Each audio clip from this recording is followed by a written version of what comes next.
messieurs, bonjour. Très heureux de vous retrouver pour cette 7e rencontre annuelle du biocontrôle organisée par IBMA. Alors, on va faire le point sur ce sujet important qu'est le biocontrôle. Je me présente tout d'abord, je m'appelle Jean-Paul Hébrard, je suis rédacteur en chef de TV Agri. Et vous allez voir, cette émission, elle est totalement interactive. Vous êtes plus de 700 à nous suivre actuellement en direct. Vous allez pouvoir nous poser vos questions. C'est très simple, vous envoyez vos questions. Et c'est Flora Limache qui me posera directement la question que vous souhaitez. Et puis, je la poserai, moi, directement à nos intervenants. Et justement, j'ai le plaisir d'accueillir Stéphane Layani. Bonjour. Bonjour Jean-Paul. Bonjour Stéphane, vous êtes président du marché international de Rungis. Alors vous allez être notre grand témoin et je vous en remercie.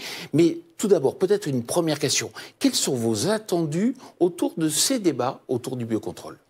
Ils sont énormes Jean-Paul parce que je n'y connais strictement rien. Je suis un peu comme le consommateur final. Que c'est du biocontrôle les consommateurs? Et pourtant, avec cette crise du Covid, on s'est aperçu que le consommateur s'intéressait de plus en plus à avoir une alimentation saine. C'est normal. Il était à la maison, il faisait 4 repas par jour, il les cuisinait, et donc il apporte une attention particulière à la manière dont sont faits les produits. Nous, on le voit bien à Rungis, plus de local, plus de bio, plus de français, plus de raisonné. Tout ça fait que la manière dont sont faits les produits, ça intéresse le consommateur, ça intéresse l'aval, ça intéresse les distributeurs. Alors, j'ai menti. Je connais un peu le biocontrôle parce que j'ai eu un jardin. Et dans ce jardin, je mettais parfois des coccinelles. C'est une forme de biocontrôle. C'est du biocontrôle. Et donc, ça nous intéresse. Retour aux sources. Bon, Stéphane, merci beaucoup. On va se retrouver en fin d'émission, puisque vous êtes notre grand témoin. On vous retrouve à la fin d'émission. Mais juste avant, on va aller à la rencontre d'un utilisateur de solutions de biocontrôle, Top Image. Je m'occupe d'un verger de 160 hectares à la société Brun Production dans le Tarn-et-Garonne, sur la commune de Ascq. Verger composé de 145 hectares de pommiers et 15 hectares de kiwis. Alors les techniques de biocontrôle développées sur l'exploitation remontent à une quinzaine d'années maintenant. Elles ont été associées à d'autres techniques, à savoir les techniques d'insectes-proof qui permettent de fermer les vergers pour limiter les attaques de carpocaps. Donc on a utilisé principalement le virus de la granulose, en l'occurrence, et puis les BT bien sûr pour compléter cette stratégie. La confusion sexuelle a été mise dans le verger il y a 15 ans et aujourd'hui on travaille avec la double confusion qui permet de lutter contre le carpocaps et contre la tordeuse. Aujourd'hui on peut dire que ces techniques sont efficaces par rapport à la pression carpo qui aujourd'hui est relativement faible. On a eu il y a 2 ou 3 ans de ça des pressions tordeuses importantes et avec les solutions alternatives, on a réussi à protéger nos récoltes.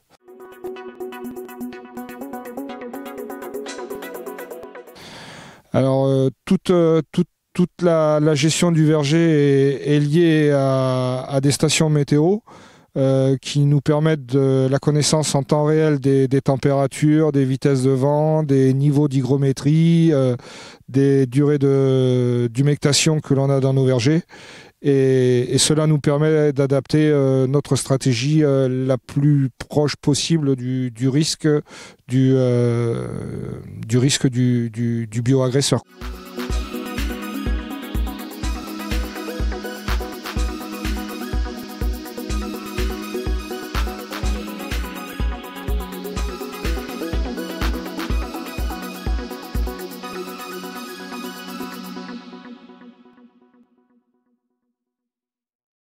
grosse boîte. Quelle place pour le biocontrôle dans les politiques publiques? C'est le thème de cette première table ronde. Et j'ai le plaisir d'accueillir Céline Barthé. Bonjour Céline. Bonjour Jean-Paul. Vous êtes présidente d'IBMA France. Merci d'être parmi nous. Juste à vos côtés, Dominique Potier. Bonjour Dominique. Bonjour.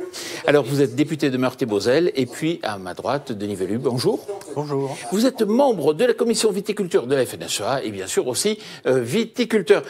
Céline, peut-être la première question pour vous. Le titre du colloque, c'est comment atteindre 30% du marché en 2030. Est-ce que vous pouvez nous expliquer un peu ce titre ? Alors, pourquoi ce titre? Déjà, peut-être quelques petits éléments de contexte. D'après les derniers chiffres d'IBMA France de 2019, les solutions de biocontrôle représentent environ 11% du marché de la protection des plantes. Donc, vous voyez, 2019-2030, en 10 ans, il va falloir ni plus ni moins qu'on multiplie par 3. Donc, c'est un vrai challenge, mais on verra, je pense, à la suite dans nos échanges, que nous avons différents leviers pour atteindre cet objectif très ambitieux, il est vrai. Un véritable challenge. Dominique Potier, vous êtes ou vous étiez agriculteur? Dites-moi, et est-ce que vous utilisez des solutions de biocontrôle sur votre exploitation? Oui, tout à fait. Je suis agriculteur. Je n'exerce pas le métier en ce moment, parce que je fais mon mandat de député à plein temps. Mais dans ce mandat de député, j'œuvre à fond pour le biocontrôle et depuis quelques années. Et justement, vous utilisez des solutions de biocontrôle sur l'exploitation? Alors, on est en agriculture biologique, donc on a peu besoin pour les cultures élevage de ces solutions de biocontrôle, mais bien sûr, ça nous arrive. Et puis, je pense surtout à l'ensemble de l'agriculture conventionnelle et toutes les autres formes d'agriculture que la polyculture élevage. Bien sûr, le biocontrôle est une arme pour le futur. C'est un outil, je le dirais tout à l'heure, de réconciliation entre nature et culture scientifique. C'est un outil de réconciliation entre la société et l'agriculture. Et c'est surtout un point d'équilibre entre la puissance publique et la puissance privée qui va permettre son déploiement. Alors justement, comment vous inscrivez le biocontrôle dans la transition agroécologique que vous défendez depuis quelques années? Alors, c'est un outil qui est au service de cette transition agroécologique. Et ce dont je me réjouis, c'est qu'il y a une sorte de continuum démocratique, politique, en dehors des majorités. Sous la précédente majorité, nous avons fait un pas décisif en apportant une définition du biocontrôle. C'est important que juridiquement, on ait une définition. Cette définition doit elle-même évoluer, mais en tout cas, l'acte politique a été posé. On a également créé, au niveau de l'ANSES, des moyens inédits en ouvrant des capacités de recrutement de ressources humaines et de déplafonnant les crédits pour l'ANSES. Et on a créé un coupe-fil, c'est-à-dire une sorte de circuit privilégié pour le biocontrôle afin qu'il soit mieux traité que les autres solutions chimiques pour accélérer cette transition, apporter des solutions aux agriculteurs. Je crois que cet effort-là, aujourd'hui, il faut l'amplifier. Moi, je me réjouis que la stratégie nationale biocontrôle que j'ai portée dans la loi Egalim prenne forme dans un texte que nous partageons totalement. Que dit ce texte? Il faut renforcer les moyens de la puissance publique, il faut qu'on puisse accélérer et simplifier les procédures d'autorisation. Il y a un vrai sujet entre l'EFSA européenne et l'ANSES avec des files d'attente qui sont un peu insupportables. On manque de moyens, la loi le permet, il y a un plan de relance, il faut y aller. C'est-à-dire qu'on a aujourd'hui tout ce qu'il faut pour accélérer la recherche, accélérer les procédures administratives et apporter des solutions à des agriculteurs, à une société qui ne demande que ça. Donc c'est le grand point d'accélération. Dominique Velu, vous nous venez tout droit de Champagne, vous êtes producteur de champagne. Justement, sur votre exploitation, vous utilisez du biocontrôle? Oui, c'est utilisé, je dirais un peu comme tous les viticulteurs de France et de Navarre, puisque le soufre est le premier produit de biocontrôle. Enfin, on ne le savait pas à l'époque, mais il est rentré comme le premier produit de biocontrôle. Et je teste aussi des solutions avec d'autres produits de biocontrôle, mais en accompagnement, encore sur les cultures pérennes, comme la vigne, c'est très compliqué de ne faire que du biocontrôle. Donc, il est utilisé en association pour limiter justement l'IFT de produits chimiques. De façon globale, quelle est la perception du biocontrôle par les agriculteurs? Alors, pour parler au nom de tous les agriculteurs, c'est vrai que c'est une façon de protéger les plantes différente, nouvelle, novatrice. L'agriculteur, pour le moment, manque un petit peu de repères, puisque c'est nouveau. C'est une autre approche aussi de la protection des végétaux, puisque là, on va pas. C'est pas du binaire, c'est vraiment, on va accompagner, aider la plante soit à se renforcer face aux bioagresseurs, soit faciliter des auxiliaires pour protéger la plante. C'est quand même un autre concept et il faut quand même du temps et des moyens et beaucoup de pédagogie pour accompagner les agriculteurs pour qu'ils y arrivent. En France, nous sommes assez en avance en matière de biocontrôle. Est-ce que pour vous, c'est bien sûr positif, mais est-ce que vous ne redoutez pas quelque part qu'à l'échelon européen, justement, cette avance soit peut-être remise en cause? Est-ce qu'il y a un problème quelque part? Alors en effet, comme le disait M. Potier juste avant, la France est le premier État membre en Europe à avoir inscrit dans le Code rural une définition du biocontrôle, qui plus est à 2 niveaux. Je ne vais pas rentrer dans le détail, mais il y a le biocontrôle au sens large, et puis il existe aussi ce qu'on appelle plus communément la liste officielle des produits de biocontrôle, qui est mise à jour mensuellement et qui est un petit peu plus restrictive. Et effectivement, on sent que pour aller encore plus loin, eh bien, il faut les déployer. Donc en France, on a ce cadre qui existe. La cible suivante, bien sûr, c'est l'Europe. Ça fait partie d'ailleurs de cette stratégie nationale qui était citée. C'est l'axe 4 de cette stratégie. On sait par ailleurs que la France va prendre la présidence du Conseil de l'Europe au 2e semestre de 2022.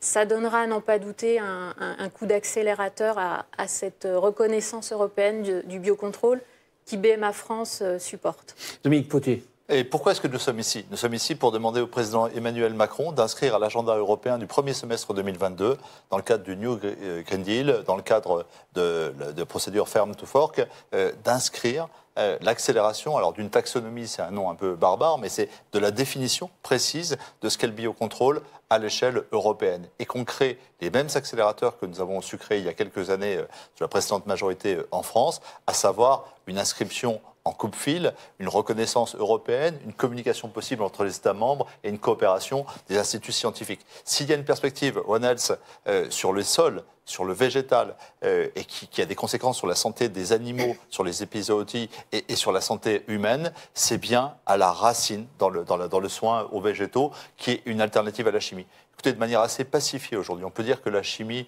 est née dans l'après-guerre et qu'un siècle après, dans les décennies qui viennent, elle va s'éteindre comme solution majoritaire et laisser place à émerger à de nouvelles alternatives. Eh bien, c'est le moment, en Europe, d'accélérer en prenant exemple sur ce qu'on a fait en France et que nous déployons. Nous avons des opérateurs historiques, des grandes sociétés, nous avons des start-up qui aujourd'hui ont trouvé à travers l'IBMA un lieu de dialogue, de coopération. La puissance publique doit tout faire pour accélérer ça et le porter à l'échelle européenne. C'est une formidable espérance. Alors, justement, vous avez beaucoup parlé de la stratégie, du déploiement de cette stratégie. Nous sommes en contact avec Virginie Alavoine. Virginie, est-ce que vous nous entendez? Vous êtes chef du service des actions sanitaires en production primaire à la DGAL au sein du ministère de l'Agriculture. De façon très courte, est-ce que vous pouvez nous rappeler un peu les avancées du déploiement, justement, de cette stratégie nationale de biocontrôle? Oui, merci, je vous entends très bien. Bonjour à tous. Alors là, les différents participants là, ont évoqué cette stratégie du biocontrôle. Je pense que c'est vraiment primordial parce que, avant de rentrer dans le détail, ce que je voulais dire, c'est que c'est vraiment un acte, voilà, au-delà d'un schéma classique, c'est un acte politique assez fort et qui s'inscrit vraiment dans la stratégie aussi européenne de Farm to Fork. Voilà dans quoi on s'inscrit, comme le disait Dominique Potier. Il est vraiment important qu'on porte au niveau national cette stratégie et qu'on essaye de la porter au niveau européen. Il ne faut pas qu'on s'arrête aux frontières de notre pays, mais il faut vraiment qu'on la porte au niveau européen pour impulser le développement de ces produits. Et ça trouve vraiment sa place dans tous les textes qui ont pu être rédigés par les instances européennes, que ce soit le Green Deal, la stratégie Farm to Fork. Le biocontrôle a vraiment toute sa place à prendre et répond aux objectifs européens. Donc c'est vraiment un enjeu très important et c'est pour ça que je répète que, de mon point de vue, cette stratégie, au-delà d'un plan classique, est vraiment un acte politique fort. Est-ce que vous m'entendez ? Juste pour vous couper, justement pour rester sur le chapitre Farm to Fork, Céline Barthé, est-ce que justement vous attendez des opportunités, des perspectives ? Forcément, c'est quelque chose qu'on accueille positivement puisque ça décline au niveau Europe ce qu'on connaît en France depuis plusieurs années, qui avait été initié avec le Grenelle, c'est-à-dire qu'on va vers une baisse progressive des produits phytopharmaceutiques conventionnels. Donc ça va forcément être un levier, on parlait à l'instant de déployer ou de reconnaître le biocontrôle au niveau européen, ça va forcément y faire écho. Ça va être intéressant pour les pays qui ne sont pas encore dotés de dispositions nationales. Il Il faudra juste faire attention en France de ne pas avoir, si vous me permettez l'expression, cet effet un peu millefeuille de venir superposer des nouvelles dispositions à ce qui existe déjà en France et qui globalement fonctionne correctement. Dominique Potier, ce qui a été dit tout à l'heure, c'est que le biocontrôle, ce n'est pas vraiment connu du grand public, on le sait. Justement, quand vous en parlez avec vos autres collègues, députés, amis parlementaires, est-ce que c'est connu, pas connu? Est-ce que c'est compliqué des fois de prendre des décisions sur le biocontrôle quand on ne connaît pas? Non, je crois que c'est de plus en plus connu, c'est de plus en plus attendu. Alors bien sûr, les agriculteurs qui ont plein d'autres soucis attendent des solutions simples dans leur mise en œuvre. Ils attendent, vous l'avez parfaitement dit au nom de la FNSEA, une assurance par rapport au risque, donc d'être sécurisé dans la mise en œuvre des produits. Et moi, il me semble qu'aujourd'hui, on a quelques instruments qui doivent faciliter ce déploiement. Parce que le biocontrôle n'est qu'un outil technique, une technologie, l'application d'une science dans une démarche agronomique qui est plus large. Je me réjouis que la reconnaissance d'HVE3 soit un accélérateur de cette agroécologie. Et dans cette stratégie d'HVE3, la prise en compte des solutions de biocontrôle sont totalement pertinentes. Je me réjouis qu'il y ait un plan protéines qui permettent de refaire de l'agronomie, d'organiser notre autonomie en protéines pour l'alimentation animale, pour l'alimentation humaine. Et là aussi, les solutions de biocontrôle vont s'inscrire dans un allongement des rotations. La perspective des mosaïques paysagères, des métailles, ouvre de nouvelles perspectives. Donc c'est bien, il n'y a pas une solution. Il y a le biocontrôle qui, combiné à un retour de l'agronomie, à une reconnexion de l'élevage et des grandes cultures, apporte une révolution verte aujourd'hui très attendue. Je redis ici, parce qu'on est là pour poser des actes, notre confiance dans le président de la République pour que la cause du biocontrôle avance en Europe dans le premier semestre 2022. Le message est clair. Dominique Velu, justement, comment encourager, vous qui êtes agriculteur, viticulteur, comment encourager le recours au biocontrôle en France? Quelle technique? Qu'est-ce qu'il faut faire? Qu'est-ce qu'il faut faire? Il faudrait déjà avoir une offre très large pour répondre à toutes les problématiques. Ça, c'est le premier point. Ensuite, il faut proposer aussi des solutions qui soient viables économiquement ou aider à la transition, parce que ça ne va pas se faire du jour au lendemain, ce que je disais tout à l'heure. Une solution assez basique, on a un agresseur, on a une réponse, ça c'est ce que j'ai appris quand j'ai démarré dans la carrière. Maintenant, on sait qu'on a toujours des problèmes, souvent de plus en plus complexes, et que pour apporter une réponse, eh bien, il faut mettre bout à bout plusieurs fragments de solutions. L'agronomie, les produits, etc. Il faut mieux connaître les parasites, donc tout ce qui est recherche sur les parasites, sur leur évolution, sur leurs conditions d'apparition. On a encore de très grosses lacunes pour pouvoir aussi travailler sur des OAD et puis conseiller. Et surtout des plateformes de démonstration. Au champ. Au champ, voilà. Il faut bien montrer ce qu'il en est. Énorme. Denis l'a dit, est-ce que l'offre est suffisante aujourd'hui en solution de biocontrôle? Céline? Alors c'est vrai que j'ai mentionné ce 11% qui progresse d'année en année. Après, si on descend par culture, il faut bien reconnaître que tout ce qui est vigne, arbo, maraîchage, les VAM sont souvent bien mieux lotis que les grandes cultures. Ça, c'est un état de fait.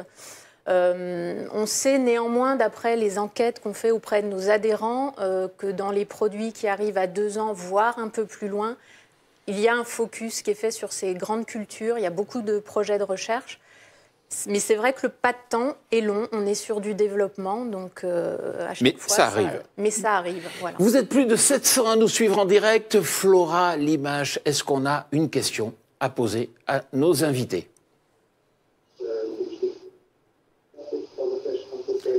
Flora, est-ce que vous m'entendez? Pas de questions? Si. Ah, juste une question, alors. Je vous écoute. Ravi de vous avoir en ligne. On a effectivement une question de la part de Pascal Trémaud de Phytoservice par rapport à la liste des produits de biocontrôle. Il y a d'un côté la définition des produits de biocontrôle dans le code rural, également la liste administrative des produits de biocontrôle, et on a aussi des substances de base et substances à faible risque. Ne pouvons pas avoir simplement une liste échappant aux contraintes pesant sur les produits phytosanitaires conventionnels? Dominique Potier. Alors, il faut se garder de tout angélisme. C'est pas parce qu'un produit est naturel qu'il est inoffensif. Et en ça, il faut que l'ANSES fasse son travail de sécurité. Il le fait bien.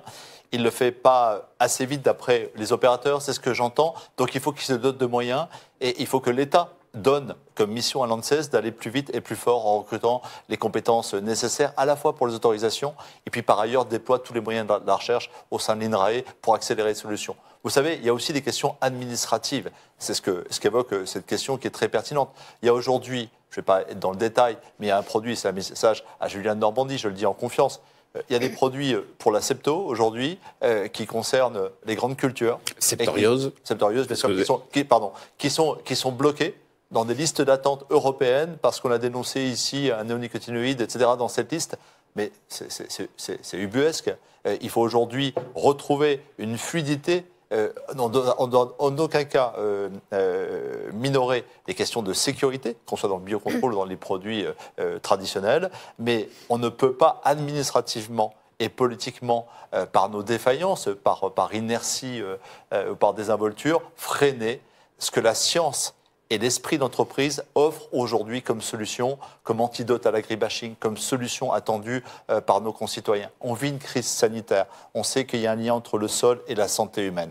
Au cœur de ces dispositifs, il y a un outil formidable qui est animé aujourd'hui par un esprit, encore une fois, d'innovation que nous devons tous saluer. Il faut que la puissance publique encadre et déploie, vous l'avez dit, bien sûr, plus fortement ce dispositif, mais surtout, il faut qu'il lui permette de se développer. Une seconde question peut-être, Flora.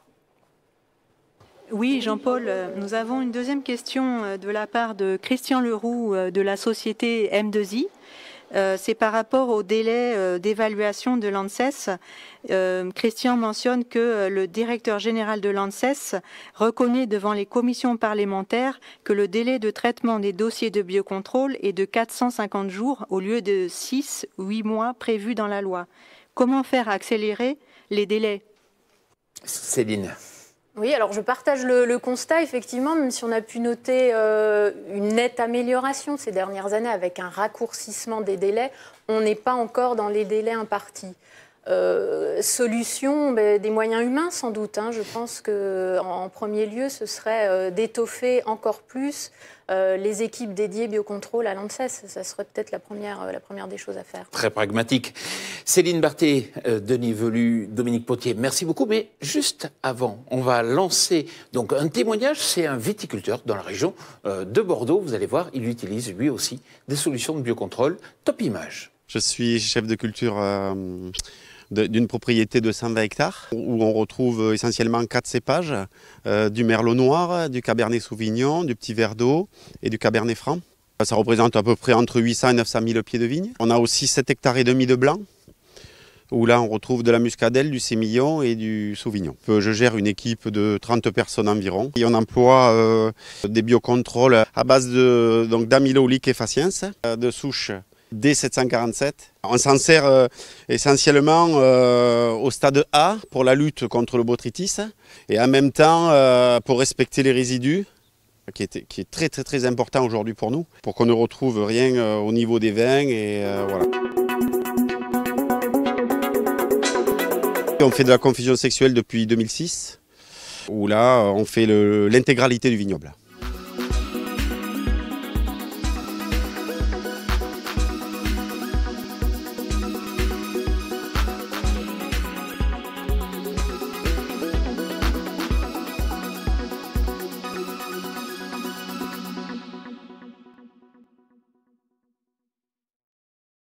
On se retrouve pour ce second plateau, donc le biocontrôle face à la séparation du conseil et la vente. On le sait, c'est une question qui est importante et j'ai le plaisir d'accueillir avec moi, si vous souhaitez, vous pouvez quitter vos masques, Philippe Noyau, qui est président de la commission production végétale de l'Assemblée permanente des chambres d'agriculture, vice-président du contrat de solution. Bonjour. Philippe.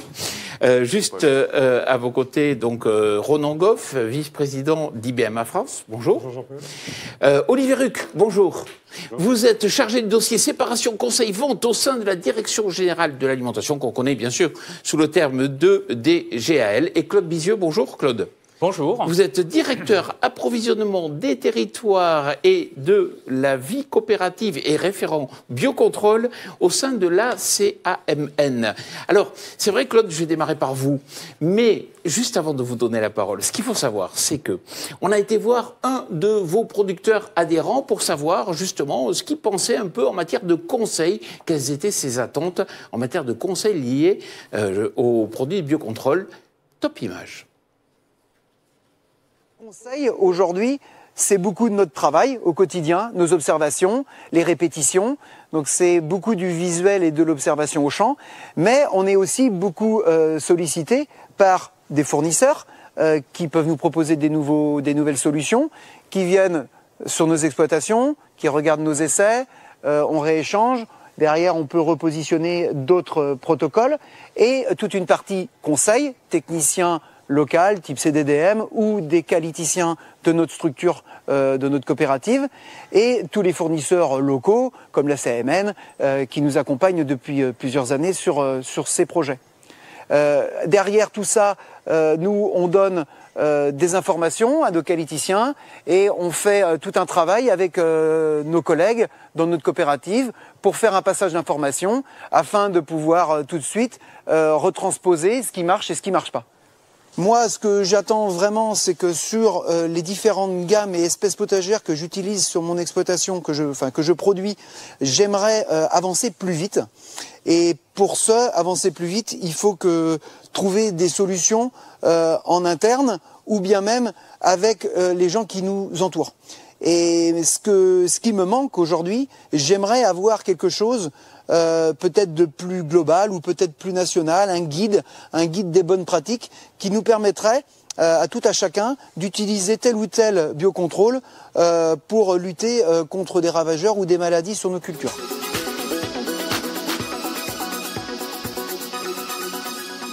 Claude Bizieux, on le voit, les attentes de David Dubois sont différentes pour les produits biocontrôle. Est-ce qu'on peut généraliser cela à tous les autres adhérents ou producteurs de votre coopérative ?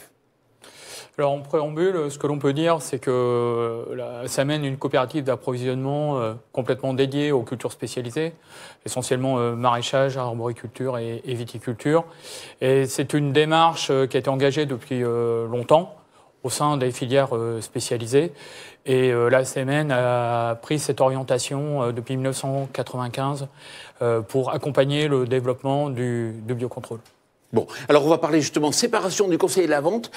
Olivier Ruc, on vous a fait venir pour faire de la pédagogie. Où en est-on aujourd'hui, ou plutôt faites un point synthétique sur cette séparation du conseil et de la vente.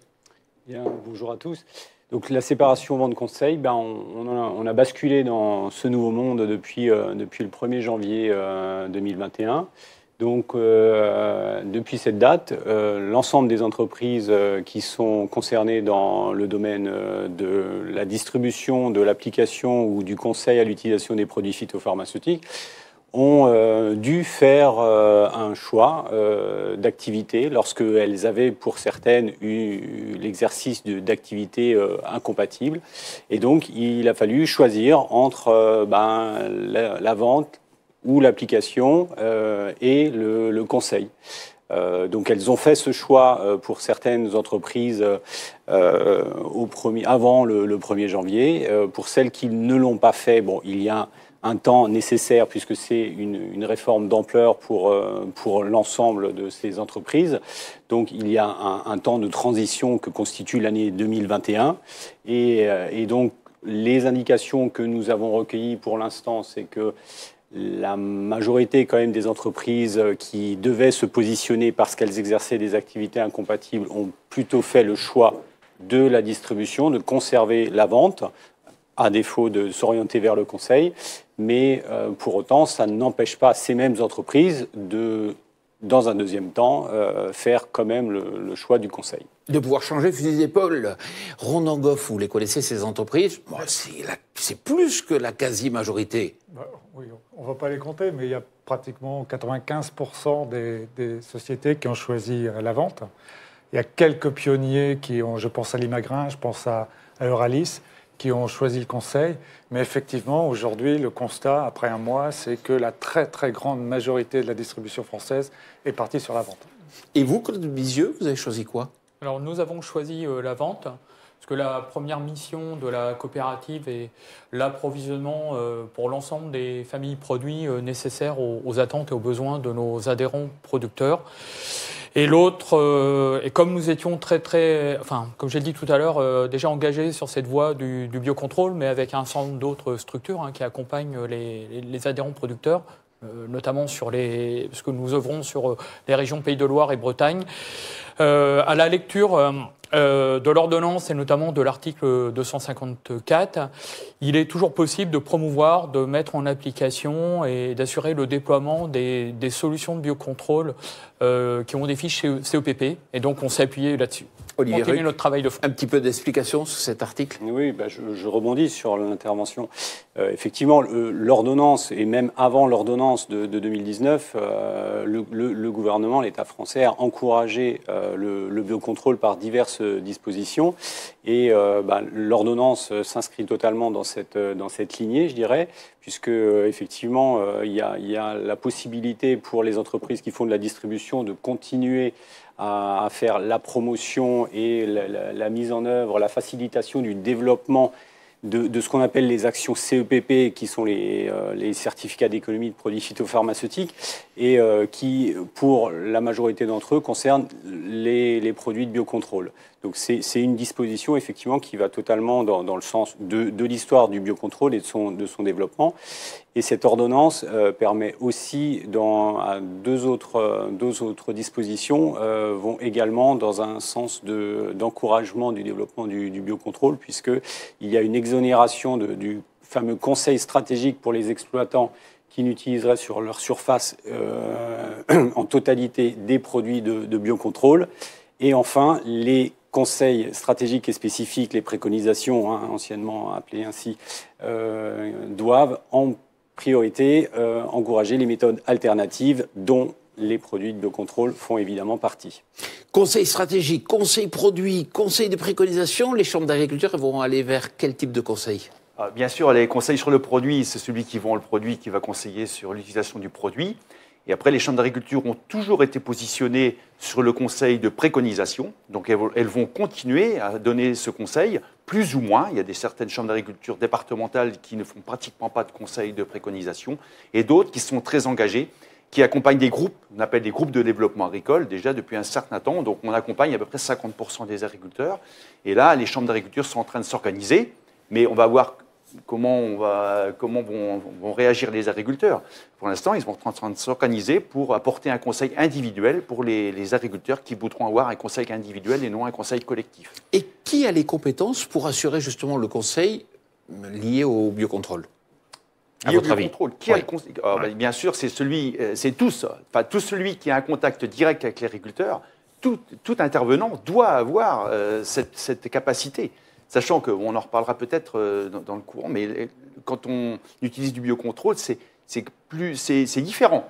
C'est pas une solution, c'est pas un problème, une solution. C'est un ensemble de solutions qu'il faut apporter et un changement de pratique au niveau de l'entreprise globale. Ronan Goff, au sein d'IBMA, cette séparation conseil-vente, ça a un impact ou pas ? Et de quelle façon ? Alors, évidemment, quand on voit que la majorité des distributeurs sont restés dans la vente, on a le droit d'être inquiet, parce que je pense aux milliers de technicos qui sont chez les distributeurs, qui avant faisaient les deux, qui aujourd'hui vont devoir faire uniquement la vente. On est un petit peu inquiet. Maintenant, je pense que de nouveaux conseils vont voir le jour. Les chambres, comme vous l'avez dit, vont pouvoir aussi faire le boulot. Donc ça va être différent. C'est un peu tôt encore pour juger. On va voir comment ça se met en place. Illustration très concrète, Claude Bizieux, vous, au sein de votre entreprise, comment ça va s'organiser, comment ça va se mettre en place pour le biocontrôle, je parle, conseil biocontrôle. Alors le biocontrôle, pour l'accompagnement des producteurs, c'est vraiment un travail collectif qui associe l'ensemble des parties prenantes. Donc il y a les structures de conseil indépendantes, des structures de conseil qui sont directement liées aux chambres d'agriculture. On a également des services techniques qui sont affiliés aux organisations de producteurs. Et tout l'enjeu, justement, est de coordonner le travail d'ensemble et ce travail collectif pour structurer cette mise en place et mesurer l'efficience des solutions de biocontrôle vis-à-vis des producteurs et, si possible, de le valoriser au mieux jusque vers l'aval. Et est-ce que vous avez les références techniques suffisantes? Alors aujourd'hui, non, pas assez. Alors il faut être lucide sur le fait qu'il y a un enjeu énorme. David Dubois, il fait référence d'ailleurs, parce qu'il parle d'un besoin, d'un référentiel, d'un guide des résultats, des bonnes conditions d'utilisation. Et là, on a besoin des compétences, des expériences, des formations, de l'ensemble des structures et des personnes qui sont vraiment engagés dans cette voie-là. Et ce travail est absolument fondamental. Alors, on l'observe parce qu'il y a des combinaisons de solutions.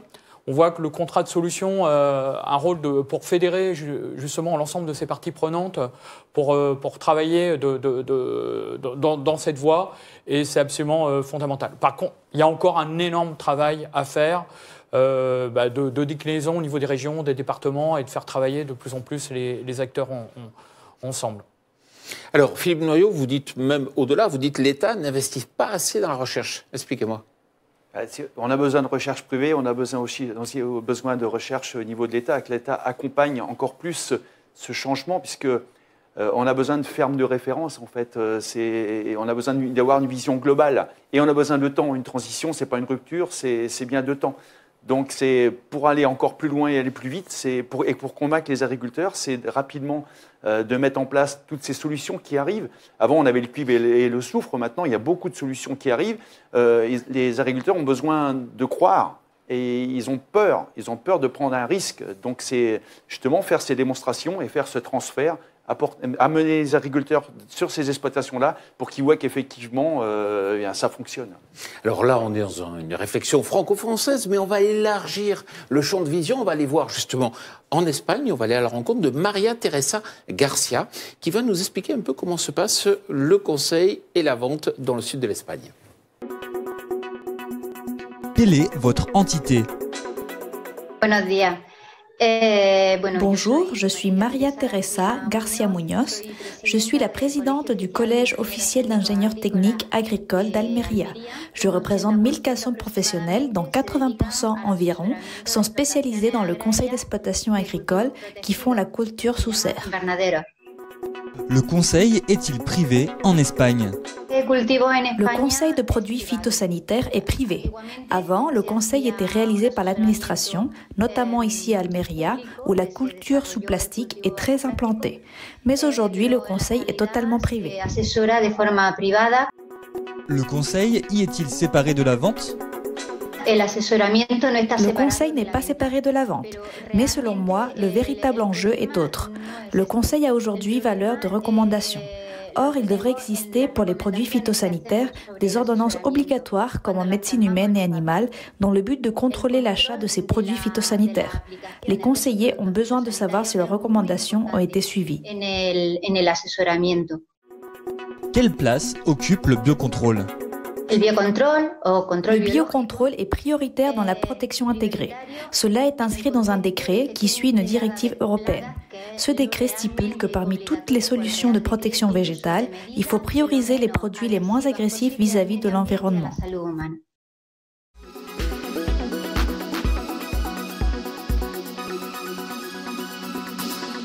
Ronan, on l'a bien compris, nous sommes dans une phase de transition. Pour vous, industriel, c'est facile, c'est pas facile? Justement, vous avez besoin de visibilité?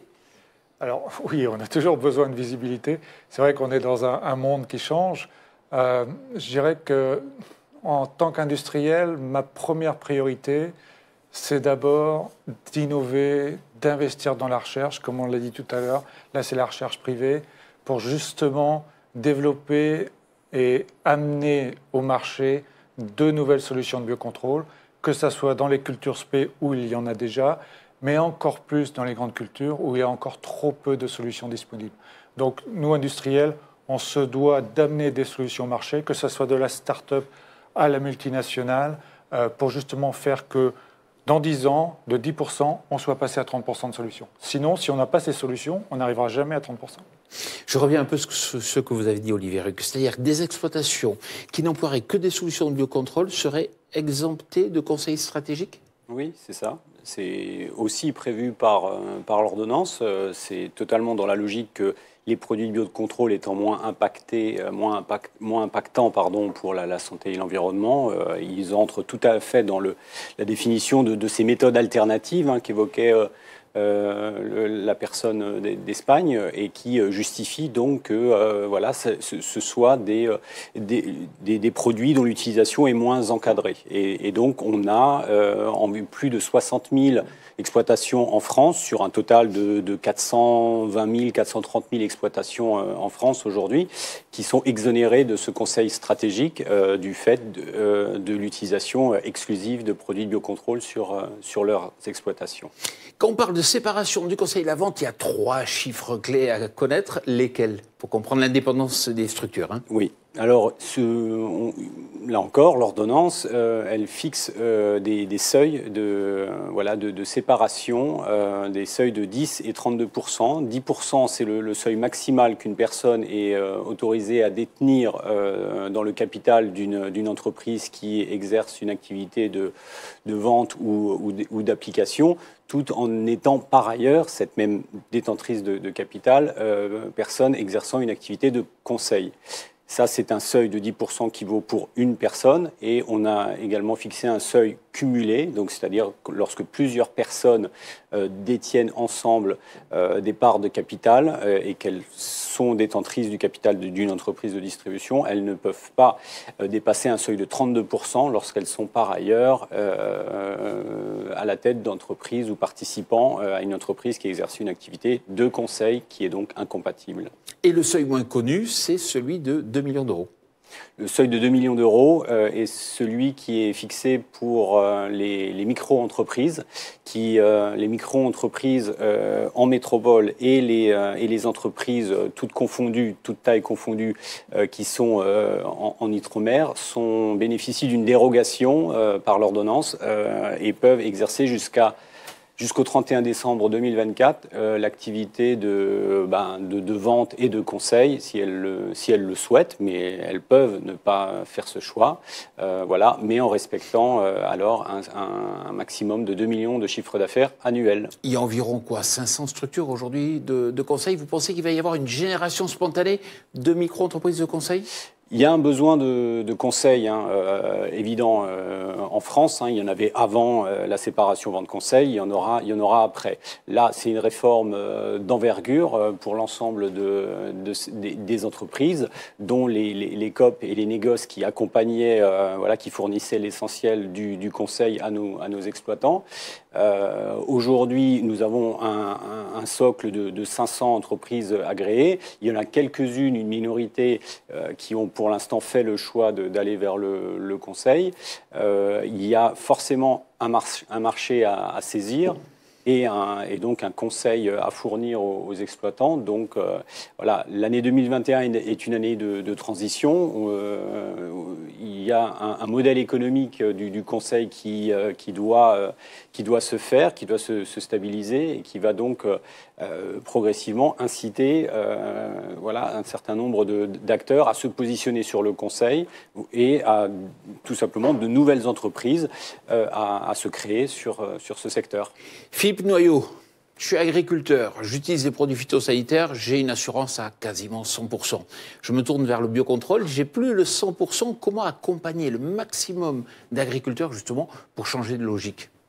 Déjà, il faut avoir des produits et qui soient abordables au niveau du prix. Ça, je vais répondre aussi à Renan. Ouais. À Renan. Donc, on attend, nous, agriculteurs, on attend d'avoir des produits avec le moins de risques possible, puisque le changement est un risque. Et tout agriculteur a peur de passer dans ce changement, surtout s'il y a eu quelques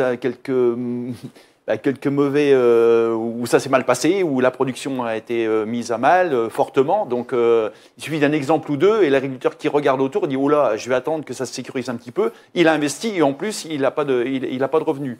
Donc, effectivement, c'est un changement profond de passer d'une solution qui est un phytochimique de passer à de multiples solutions pour répondre, et avec de l'anticipation, avec beaucoup d'anticipation. Un assolement plus diversifié, avec reproduire peut-être de la biodive autour des parcelles, etc. Donc c'est très très complexe, avec des biostimulants, avec du travail du sol léger, avec aussi tout ce changement qu'il faut faire, quoi. On n'est plus dans la sécurité à 100%, on est dans une prise de risque. Donc, effectivement, les agriculteurs ont peur de la prise de risque. Et là, il faut les accompagner sur la prise de risque aussi. Il faut les accompagner. Ronan, c'est merveilleux. Vous avez des clients qui vous disent, on vous attend, proposez-nous une solution. Oui, faut former. Donc, je vais citer trois voies. D'abord, il y a quand même tout le numérique. On est quand même aujourd'hui dans une ère digitale qui est en pleine explosion. On a énormément d'outils qui arrivent. Donc ça, c'est très, très important pour justement accompagner ce changement. Au niveau des BMA, on est aussi à l'origine de la création de l'Académie du biocontrôle qui fait des formations sur le biocontrôle. Donc ça, c'est disponible. Je pourrais citer aussi quelque chose qui est arrivé juste en plein confinement au mois d'avril. On a créé la première e-digital tool, donc ça s'appelle My Green Training Box en anglais, qui fait des e-learning, donc des petits modules e-learning sur le biocontrôle. Ça a eu ça a été très reconnu dès le mois d'avril. Les prochaines masterclass, je crois que c'est le mois prochain. Il suffit de regarder sur le net. Donc voilà, on essaye d'accompagner ça, mais effectivement, ce sont des nouvelles solutions. Il faut penser à les amener au marché, comment on les accompagne, comment on fait. C'est un beau challenge. C'est un beau challenge. Claude Bizieux, on se projette 2030 au sein de votre entité. À votre avis, on sera à quel pourcentage d'utilisation du biocontrôle? Quelles seront les parts de marché, en clair, du biocontrôle? Alors, Jean-Paul, aujourd'hui, on est à hauteur à peu près de la moitié en quote-part de solutions de biocontrôle par rapport à notre activité globale protection des cultures spécialisées, je rappelle. Donc c'est un travail de longue haleine. Donc là, horizon 2030, on table sur un objectif au-delà des 50, si possible de tendre vers 70-75%. Pour autant, on est à un stade où il est déjà très très important de stabiliser les niveaux actuels. C'est vraiment, on a des marges d'escalier. On a eu une accélération considérable sur ces 3 dernières années. 2016-2017, on était à hauteur de entre 15 et 20%, 17% de mémoire, pour être précis. On a passé 2019 au-delà des 50%. On a rebaissé un petit peu en dessous des 50%. Et en fait, on a un couloir qui est très lié par rapport aux conditions agroclimatiques, la pression des maladies. On défriche sous certains aspects parce qu'il y a des solutions. Il y a eu un engagement très fort, une dynamique très très forte des producteurs, avec aussi la démarche ZRP, avec une valorisation qui a pu être effective pour certaines filières et moins pour d'autres. Donc là, on est en pleine transition. Et donc, il faut également consolider sur l'ensemble des filières. L'autre élément, et je rebondis sur ta première question, Jean-Paul, c'est ayant des racines production végétale, serre à la paille, oléoprotéagineux. En fait, je me rends compte en travaillant, c'est le réseau, réseau technique, le réseau aussi des services de l'État, DRAF, la coopération agricole, enfin bref, l'ensemble des structures, des personnes qui œuvrent avec et pour les producteurs, c'est on commence à voir des transpositions sur certaines cultures. Donc c'est un travail qui est toujours long, mais on est dans cette dynamique et il faut persévérer évidemment. Vous êtes plus de 700 à nous écouter en direct et on va prendre vos questions. Et je demande à Flora, alors justement, une première question, Flora. Oui, nous avons une question de la part de Jean-François Bobon de la société Eureden. Pourquoi les biocontrôles sont-ils encore classés comme des phytos, donc sous AMM? Il y a une interdiction pour les structures choisissant la vente d'intéresser ces techniciens à la vente de biocontrôle. Cela pose problème. Qui souhaite répondre? Ce sont des produits réglementés. Ce sont des produits tout simplement parce que les produits biocontrôle sont avant tout des produits phytosanitaires réglementés, disposant d'une AMM, qui ont été testés, qui ont un dossier complet de mise sur le marché. Et donc, elles font partie de la loi. La loi dit que l'ensemble des produits sont sous le coup justement de la séparation conseil-vente. Donc la loi a été votée avec malheureusement les biocontrôles. Question précise, réponse précise. Une autre question, Flora? Oui, tout à fait. Une question de Luc Ozanne de Sophie Protéol. Les organismes ayant choisi le conseil ne devraient-ils pas avoir le droit ou voire le devoir de vendre des produits de biocontrôle pour accélérer leur développement et leur appropriation par les agriculteurs? Qui souhaite répondre? Là encore, un rappel à la loi s'impose. C'est voilà, de la même manière que l'ordonnance n'a pas souhaité exempter les produits de biocontrôle, voilà, de cette incompatibilité d'activité. Le conseil de ces produits de biocontrôle, qui restent des produits certes moins impactants, mais qui restent quand même des produits répondant à la définition des produits phytopharmaceutiques, voilà, il n'est pas possible de continuer une activité, d'avoir le cumul d'une activité de conseil et de vente. Mais, je l'ai rappelé en début d'émission, il y a un certain nombre de dispositions qui existaient avant la séparation vente-conseil, qui encouragent le développement du biocontrôle. Voilà, ce développement ne se fera pas exclusivement si on permettait le cumul d'activités de distribution et de conseil aux produits de biocontrôle. Flora, troisième question. Avant d'autres, question de la part de Thierry Gérondeau de la société Perret. À l'heure où nous séparons le conseil de la vente, qui va apporter toute l'expertise et les connaissances terrain qu'avait le négoce agricole pour l'utilisation des solutions qui doivent absolument être accompagnées dans l'utilisation? Très intéressante cette question. Il y avait un capital de connaissances. Est-ce qu'il va être transféré? Comment ça va se passer? Qui souhaite répondre? Ronan? C'est ce que je disais au début, on est quand même inquiet. Il y a des milliers de personnes qui étaient sur le terrain, qui faisaient le conseil à la parcelle. Je suis comme la personne, je dis, bon, comment ça va se mettre en place? Claude Bizieux, quand vous avez réfléchi à choisir la vente, vous vous êtes dit, c'est un capital connaissance qu'on va perdre? Le capital connaissance, on continue de le faire perdurer, de le développer via ce couloir de possibilités voilà, dans l'axe biocontrôle, hein, avec la promotion et la mise en place de l'accompagnement, des résultats technico-économiques. Je pense que ce capital, il va continuer à être utilisé, développé. Il va y avoir évidemment des évolutions dans les structures, mais charge à nous, tous ensemble, de ne pas le perdre et de le répartir dans des structures et qui continuent à travailler ensemble. Moi, ce que j'observe, c'est qu'on peut avoir des structures qui travaillent, qui se concertent, qui sont séparées, mais qui continuent à travailler ensemble dans l'intérêt global des filières agricoles. Et je pense qu'il y a encore matière à faire. Bon, c'est clair que ça passe par une évolution au niveau des personnes, de certaines mentalités, mais il ne faut surtout pas perdre ce capital et il faut surtout continuer à le développer. Et là, je rebondis sur le fait qu'il y a le digital, il faut qu'on intensifie cette concertation avec la recherche fondamentale, avec la recherche appliquée, avec l'expérimentation, avec le développement, avec toute la partie mise en marché, mesure de l'efficience des conditions d'exploitation, sur la performance des produits, et jusqu'à la valorisation, et trouver une articulation à l'échelle locale, régionale, pour mutualiser en fait ce savoir-faire. Flora, une toute dernière question. Oui, une toute dernière de la part de Sandrine Allot de la FNA.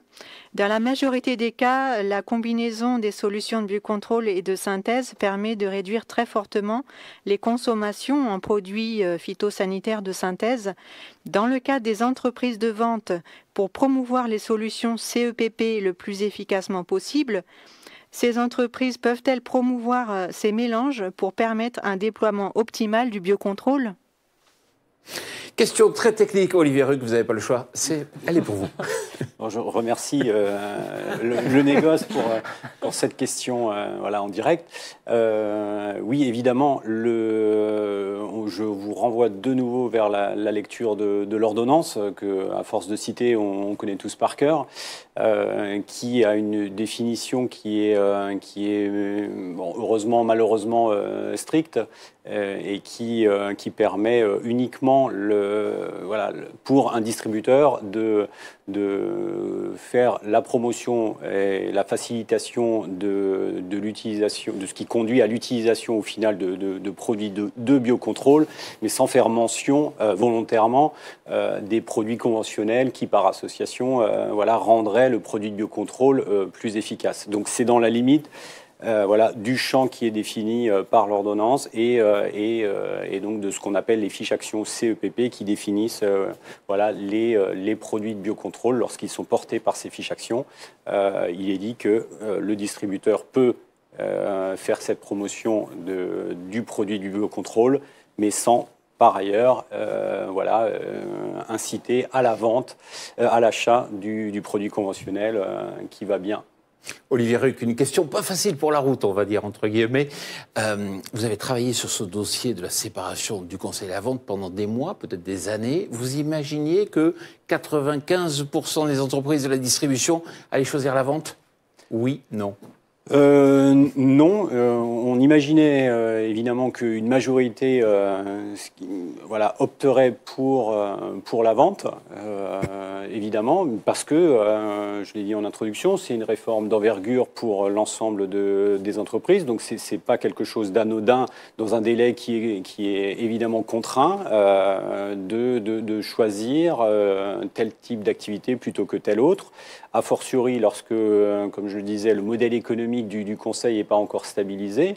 Donc c'est quelque chose c'est un état de fait que on avait les premières indications qu'on avait nous laissaient entendre qu'il y aurait une majorité qui se positionnerait pour la vente, c'est confirmé, mais il y a un marché à saisir. La ressource, on l'a dit, est là, elle est notamment au sein des coopératives et des négoces.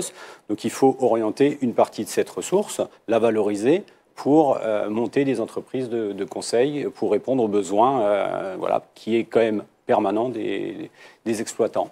Messieurs, je vous remercie d'être venus ici débattre et puis surtout répondre aux questions. L'interactivité, c'est intéressant, hein. Vous voyez, les questions sont très précises. Et ce qu'on aime aussi au sein de cette émission, c'est élargir le champ de vision. Et justement, on va mettre le cap à présent au Danemark pour voir un peu comment ça se passe là-bas. Top image. Comment le Conseil sur la protection des cultures est organisé au Danemark? Ce sont des entreprises privées qui conseillent les agriculteurs au Danemark. Il n'y a pas de financement public pour ces conseils. Les agriculteurs doivent donc payer pour les obtenir. La plupart des conseils pour les produits horticoles sont fournis par une seule entreprise, celle dans laquelle je travaille, Horti Advice. Cette entreprise propose un service de conseil pour les cultures horticoles au Danemark qui couvre les légumes, les fruits, les baies, les plantes ornementales, etc. Est-ce que le conseil y est séparé de la vente? Il n'est pas demandé de séparer la vente du conseil au Danemark. Par exemple, Horti Advice vend des conseils aux agriculteurs, mais aussi quelques produits comme des phéromones, des pièges pour la surveillance et un système d'aide à la décision pour un parasite spécifique. Mais cela fait partie du conseil, bien sûr. On ne peut donc pas dire que la vente de produits est séparée du conseil. Comment le conseil prend-il en compte le biocontrôle dans la protection intégrée? Les conseils en matière de lutte biologique et de lutte intégrée contre les parasites sont inclus aux conseils fournis aux agriculteurs au Danemark. Ils font donc partie intégrante du conseil. Je peux également dire qu'outre les conseils aux agriculteurs, Horti Advice s'occupe également de produits, soit seul, soit en collaboration avec des universités ou d'autres instituts de recherche. L'objectif est d'acquérir davantage de connaissances, par exemple en matière de lutte biologique. En effet, au Danemark, les agriculteurs sont très intéressés par l'adaptation ou la mise en œuvre de la lutte biologique ou de la lutte intégrée contre les parasites, et ce pour plusieurs raisons. Tout d'abord, nous nous sommes dotés de restrictions assez lourdes sur l'utilisation des produits agrochimiques. Nous avons des produits limités et un nombre restreint de traitements sont autorisés. Il existe donc au Danemark un groupe de travail. Celle-ci est gérée par l'Agence environnementale pour la protection au Danemark qui dépend du ministère de l'Environnement. Horti Advice est également membre de ce groupe de travail et ce qui en résulte, c'est que nous obtenons parfois des financements pour des produits ou projets spécifiques qui participent à la lutte intégrée contre les parasites.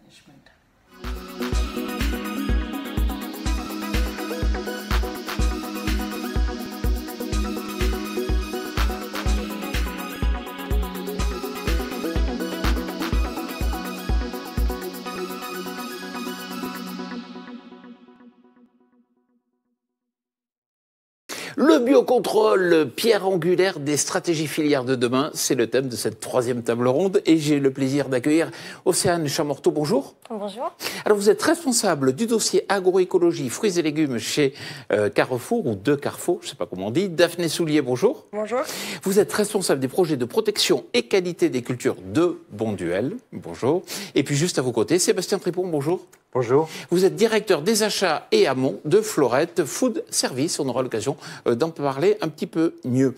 Océane, une question toute simple. Est-ce que vous connaissez, vous, le biocontrôle bien ?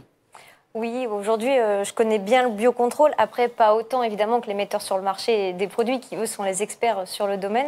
Mais oui, utilisant, enfin, en tout cas, travaillant au quotidien avec les producteurs aujourd'hui sur le terrain, c'est évidemment une notion qu'on connaît bien, puisque c'est ce qu'on met en pratique aussi dans notre stratégie au niveau du groupe. Et vos clients, les consommateurs, est-ce qu'ils connaissent à votre avis ? Alors, le consommateur, non. Aujourd'hui, clairement, le biocontrôle, c'est pas du tout quelque chose qui lui parle. D'où, d'ailleurs, la nécessité aujourd'hui de peut-être pouvoir un petit peu faire de pédagogie et au niveau institutionnel aussi également auprès du consommateur pour lui expliquer ce qu'est le produit de biocontrôle, puisque autant pour un consommateur de bio, voilà, c'est ancré dans son esprit qu'on utilise des produits naturels, etc. Autant pour un producteur qui fait du conventionnel mais qui veut produire de manière plus durable et utiliser des produits de biocontrôle, on voit très vite ce phénomène d'agribashing aujourd'hui où le consommateur il comprend pas pourquoi on sort plus souvent le pulvé aujourd'hui en production quand on utilise des solutions voilà, un petit peu plus naturelles. Donc il y a une petite pédagogie à faire, on pense là-dessus, puis expliquer aussi que c'est pas forcément des produits qu'on utilise en pulvérisateur, du biocontrôle, mais aussi d'autres stratégies de lutte. Voilà. Daphné, 3 chiffres clés pour présenter Bonduelle. Bonduelle, c'est 14 000 collaborateurs sur 56 sites industriels et on cultive sur 126 000 hectares avec nos partenaires producteurs. Qui rédige les cahiers des charges dans votre entreprise ? Et un peu la même question, est-ce qu'ils connaissent le biocontrôle ? Est-ce que c'est bien identifié ? Oui, ce sont nos responsables recherche et développement par bassin de production répartis par usine.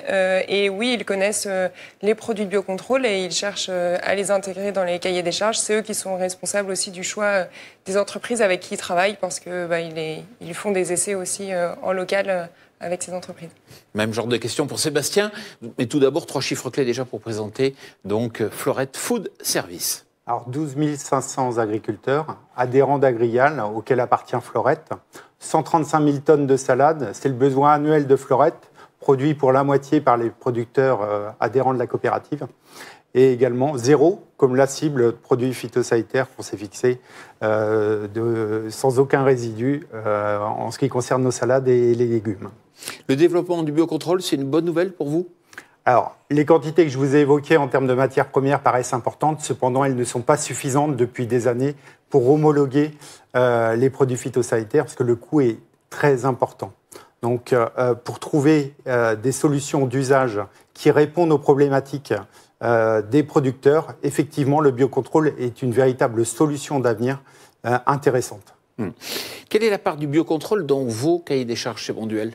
Le biocontrôle est présent dans nos cahiers des charges et on souhaite qu'il le soit de plus en plus. On a des solutions existantes pour les pois, les haricots, les flageolets et quelques légumes maraîchers. En revanche, il y a certains légumes pour lesquels soit ils sont inexistants, soit peu efficaces. Donc là, pour donner un chiffre, on a en Hauts-de-France 20% de nos surfaces qui ont reçu une application ou plus de produits biocontrôle. Et pour les flageolets, ça peut monter jusqu'à 80%. Voilà, donc c'est ciblé par culture. Ça veut dire que clairement, il manque des solutions aujourd'hui ? Et donc oui, dans les freins, effectivement, dans certaines filières de certains légumes, il manque des solutions, ou bien elles sont existantes, mais peut-être peu efficaces, et du coup répondent pas assez à nos cahiers des charges. Et si vous n'augmentez pas plus la part du biocontrôle dans vos cahiers des charges, c'est uniquement à cause du manque de solutions ou il y a d'autres facteurs ? Il y a d'autres facteurs, effectivement, il y a le manque, mais il y a aussi la mise en œuvre technique qui parfois peut être un frein, c'est-à-dire que si l'agriculteur doit passer 6 ou 8 fois dans son champ, ça peut être aussi un frein pour lui. Et la stabilité des résultats pendant une campagne très, très chaude de canicule, des micro-organismes peut manquer d'efficacité, donc voilà. Bon.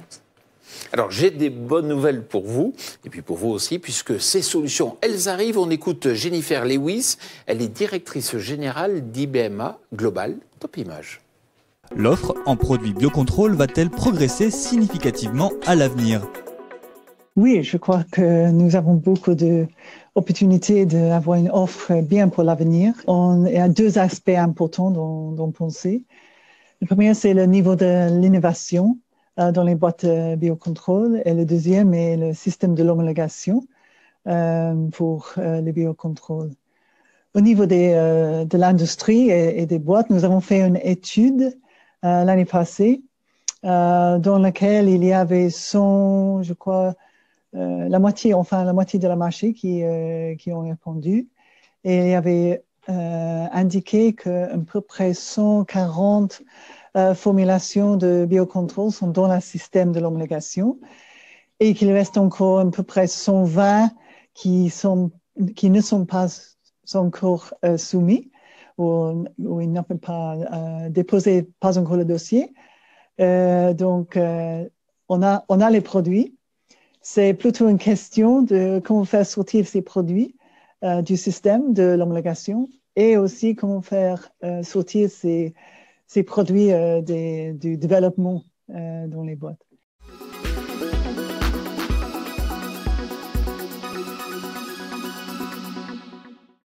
Daphné, quand vous êtes au champ, est-ce que vous voyez une différence qualitative, quantitative, selon le fait qu'on a utilisé une solution de biocontrôle ou pas ? Les bioagresseurs impactent la quantité et la qualité de nos productions. Donc ne pas pouvoir les contrôler de façon 100% efficace, effectivement, a un impact nécessairement sur la quantité et la qualité de nos productions. Oui.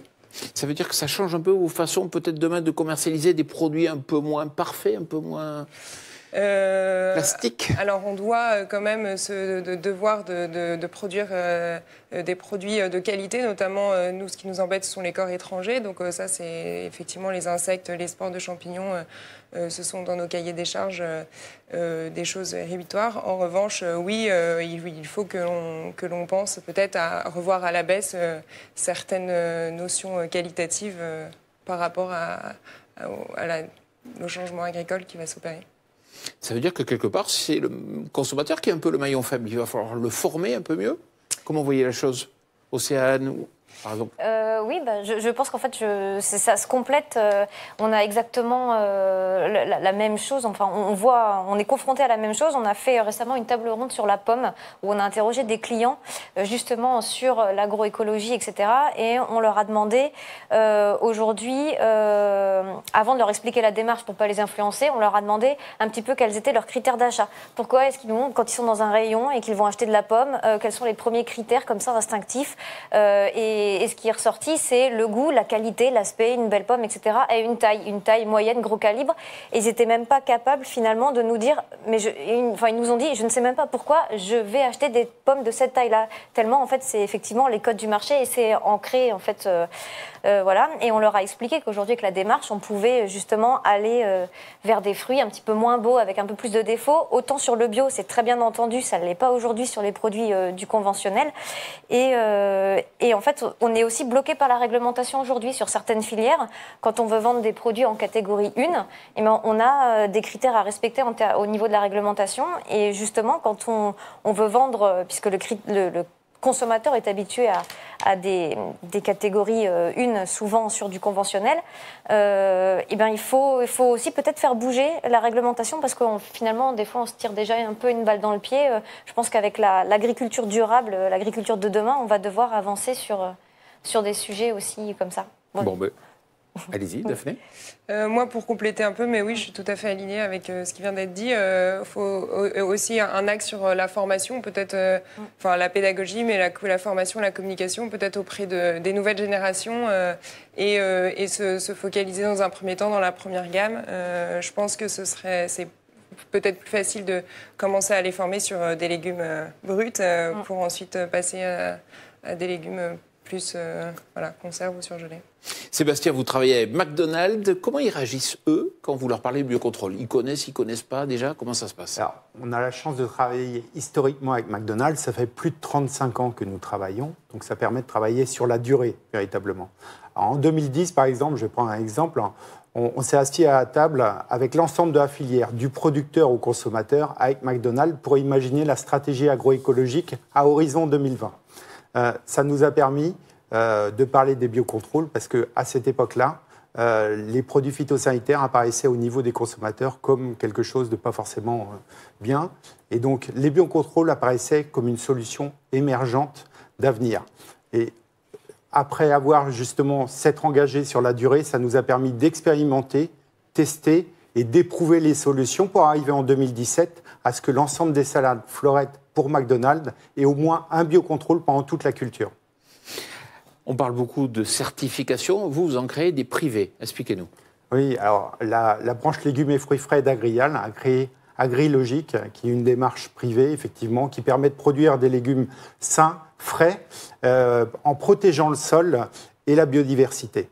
Et ça nous permet, avec notamment sur le 5e pilier, utiliser les produits de biocontrôle en complément des méthodes alternatives pour arriver au résultat de 0 résidu sur l'ensemble de nos produits, salades et légumes.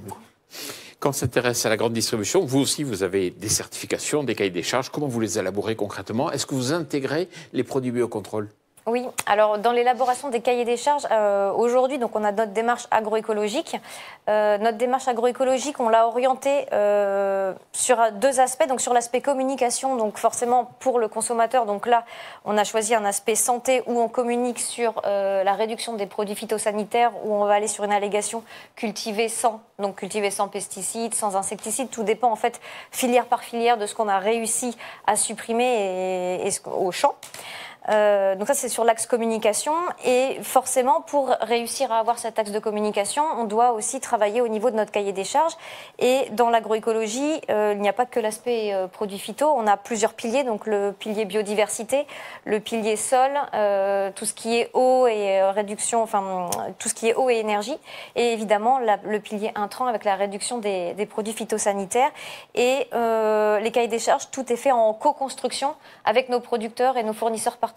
Aujourd'hui, on ne va pas aller leur imposer de faire quelque chose puisque c'est eux les experts sur le terrain. Donc on va travailler tous ensemble autour d'un cahier des charges commun filière par filière pour voir comment on peut travailler au niveau de la culture, qu'est-ce qu'on peut retirer. Par bassin de production aussi, on s'adapte effectivement, parce que toutes les conditions climatiques ne sont pas toujours les mêmes aussi dans toutes les régions de la France. Donc vraiment, on se met tous autour de la table et on travaille sur cet axe-là pour voir comment on peut avancer sur le sujet. Certification privée, cahier des charges, et vous avez la possibilité de communiquer auprès du grand public. Non mais est-ce qu'on ne va pas perdre notre consommateur qui ne connaît que le bio, et encore tout au plus? Alors, c'est vrai qu'on peut penser perdre le consommateur. Aujourd'hui, je pense qu'on se cherche encore un petit peu tous. On est tous d'accord et tous alignés sur le fait qu'il faut partir se faire une agriculture plus durable, quelque chose qui est entre le conventionnel et le bio, où on va aller chercher ce qu'il y a de bien dans le conventionnel, donc quand même de la productivité, mais tout en allant récupérer ce qu'il y a de bien dans le bio. Donc là, sur l'aspect biodiversité, sur l'aspect réduction des intrants. Et voilà, chercher quelque chose de durable. Donc tout le monde est aligné pour aller sur cette 3e voie. Après, effectivement, il y a de nombreux labels qui existent aujourd'hui sur le marché. Nous, on a effectivement notre allégation cultivée sans. Il y a aussi le 0 résidu, etc. Bon, je pense qu'il faut qu'on travaille après de manière commune aussi, tous ensemble, pour aller vers quelque chose peut-être de plus grand et qui puisse parler aux consommateurs. Et vous savez que le ministère notamment, mais la profession agricole, pousse le HVE. Est-ce que ce n'est pas le HVE qui doit faire l'union sacrée pour parler aux consommateurs? Alors, compliqué comme question. Oui. Hein. Compliqué. Alors le HVE est évidemment quelque chose de très bien. Aujourd'hui, nous, on est, il y a 3 niveaux dans la certification environnementale, le HVE étant le dernier. Nous, sur nos cahiers des charges, en tout cas à notre marque, on est reconnu au niveau, on a une équivalence au niveau de la certification environnementale de niveau 2. Le HVE, qui est le niveau supérieur, est évidemment très intéressant et on encourage évidemment tous nos producteurs et nos fournisseurs qui souhaitent y aller à y aller. Après, on n'a pas, très honnêtement, encore défini de feuille de route. C'est encore un peu complexe. Je pense qu'il faut qu'on se mette autour de la table pour prendre une décision et voir vers quel axe commun on peut éventuellement y aller. Mais évidemment, le HVE pourrait faire partie d'un socle ou une base commune, oui. Agréal, vous allez du producteur jusqu'au consommateur. Est-ce que vous pensez la même chose? Oui, alors on travaille au niveau de la coopérative, justement. On a créé un groupe de travail HVE pour justement travailler ces aspects-là. Parce que au niveau des exploitations, et c'est là qu'on en parle, c'est pas juste sur une culture spécialisée, mais c'est sur l'ensemble de l'exploitation avec les différentes cultures et élevage. Donc c'est vraiment important de travailler conjointement et de se diriger tous vers la même direction, quoi. Parce que on parle du biocontrôle. Il faut le faire connaître, c'est un outil. Mais effectivement, c'est compliqué de valoriser au bout du compte si ce n'est pas suffisamment connu. Donc il y aura peut-être des questions sur la communication qu'il faut mettre en place autour du biocontrôle.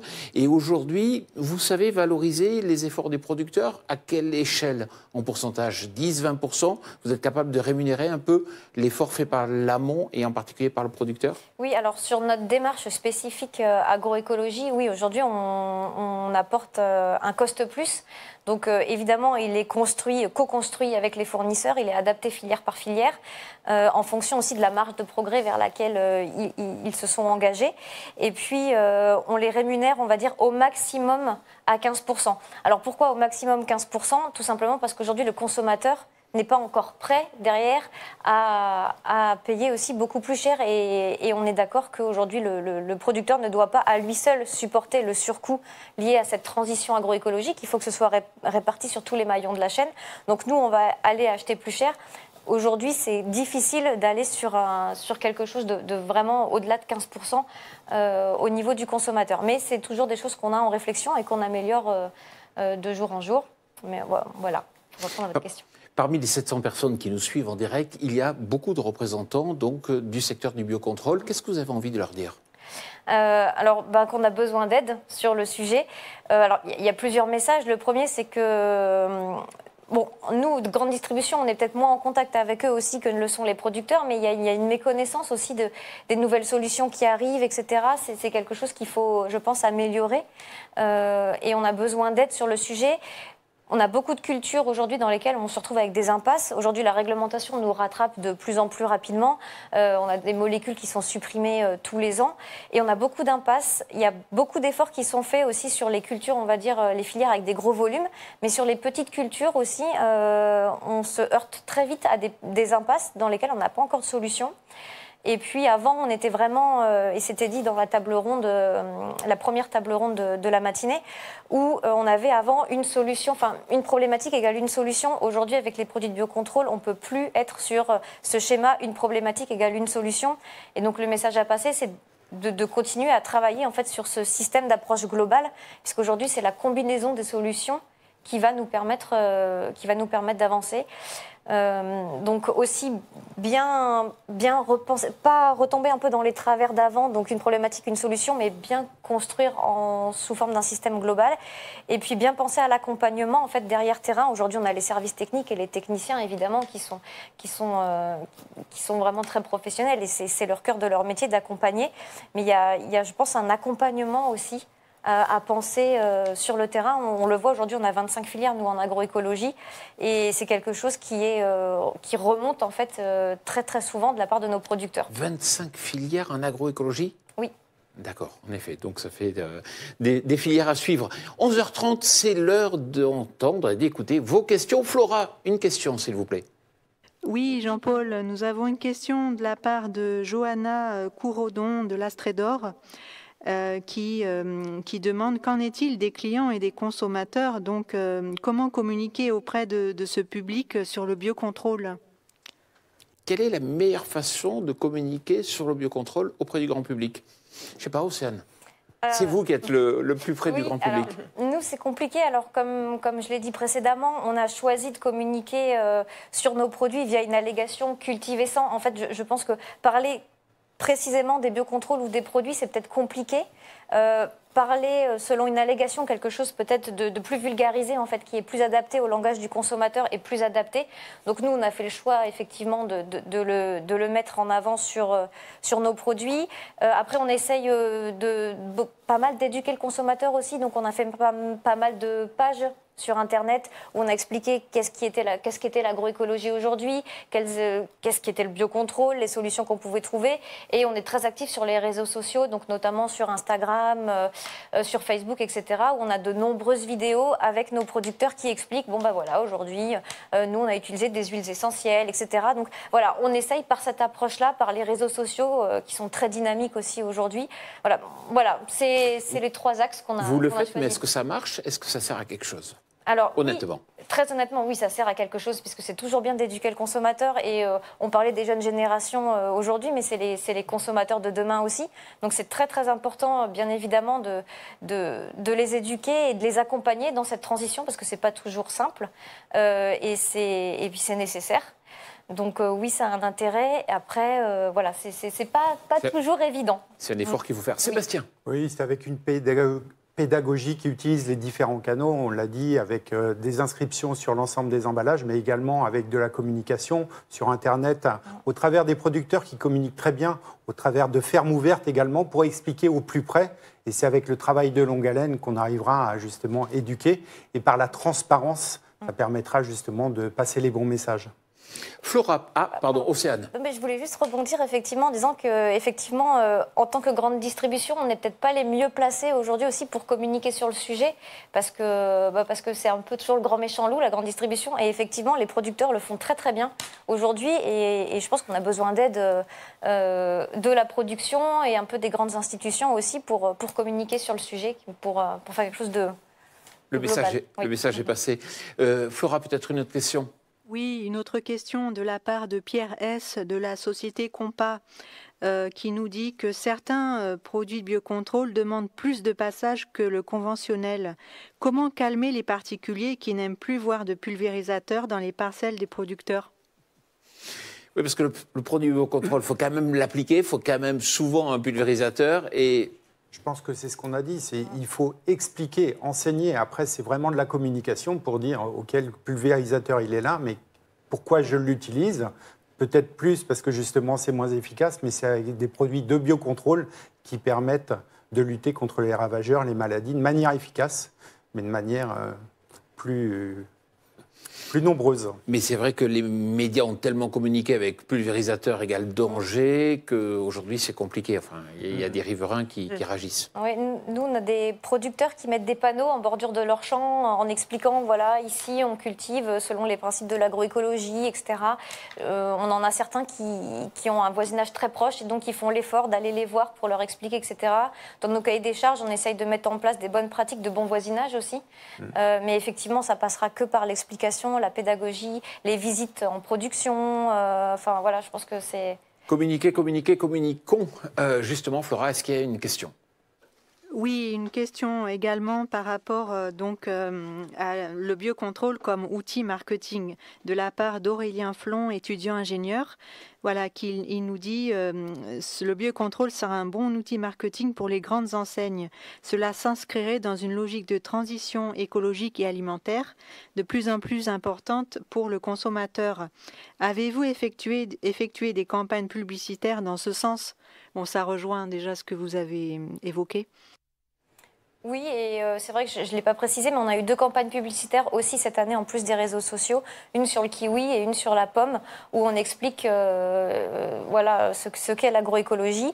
Et on a aussi un partenariat avec L'Amour est dans le pré, donc pour les personnes qui regardent l'émission, voilà, en fait, en encadrant l'émission ou aussi au cours de la journée, on a plusieurs producteurs de la marque Filière Qualité Carrefour, dont un producteur de pommes, qui explique en fait l'agroécologie et l'utilisation la baisse de réduction des produits phyto. Donc oui, on a quelques campagnes publicitaires. En cours. Flora, une autre question ? Là, nous n'en avons pas concernant cette séquence. Alors moi j'ai justement une question à vous poser. Pourquoi on n'amène pas plus de grand public, de consommateurs dans les champs aujourd'hui? Pourquoi vous ne le faites pas, vous? Ça pourrait être des formes aussi de tisser des liens. On a l'impression que vous communiquez toujours en masse. Non, c'est prévu. En fait, la crise sanitaire a fait que tout a été reporté, mais en fait déjà dès l'année dernière, on avait prévu de faire justement des visites producteurs, donc avec les meilleurs clients de certains magasins, etc. On avait prévu de faire cette rencontre qui est évidemment très enrichissante.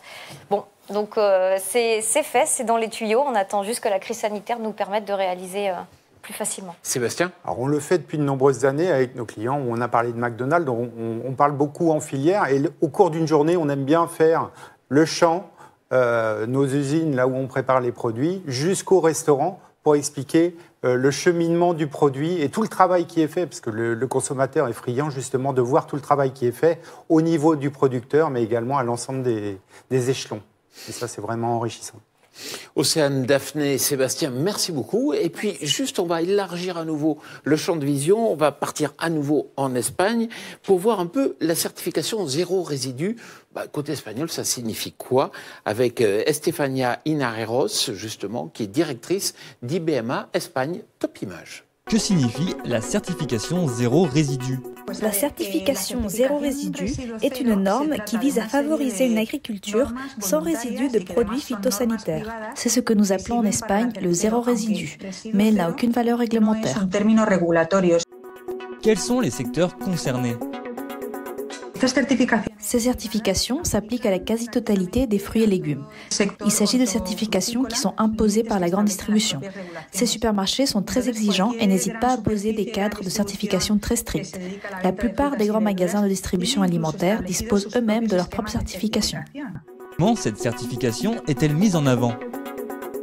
Elle est mise en avant auprès du consommateur final avec des arguments environnementaux. Les produits qui sont soumis à ce type de certification reçoivent une étiquette qui indique zéro résidu. C'est une forme très simple d'accrocher l'œil du consommateur. Le consommateur va mieux comprendre ce concept d'environnement que les concepts de protection intégrée ou d'agriculture écologique. Quelle place occupe le biocontrôle? Il n'y a pas réellement de chiffres disponibles, mais je peux vous assurer que le biocontrôle est extrêmement présent. Sa place est centrale dans l'obtention de certification zéro résidu. Quel avenir pour le biocontrôle? Ici en Espagne, il s'agit davantage d'une politique européenne qui mène une stratégie avec du moins chimique et davantage de bio. Les consommateurs vont donc demander la même chose.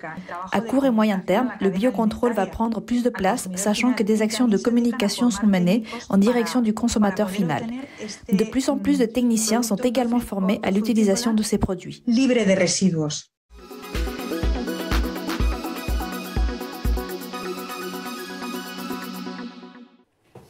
Voilà, on se retrouve pour la conclusion de cette émission et on a le plaisir d'avoir avec nous en visio Julien de Normandie, Monsieur le ministre de l'Agriculture et de l'Alimentation.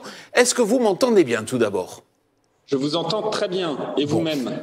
Merci à vous d'être avec nous. Vous savez, il y a 700 personnes qui vous écoutent actuellement, qui sont intéressées par toute la thématique du biocontrôle.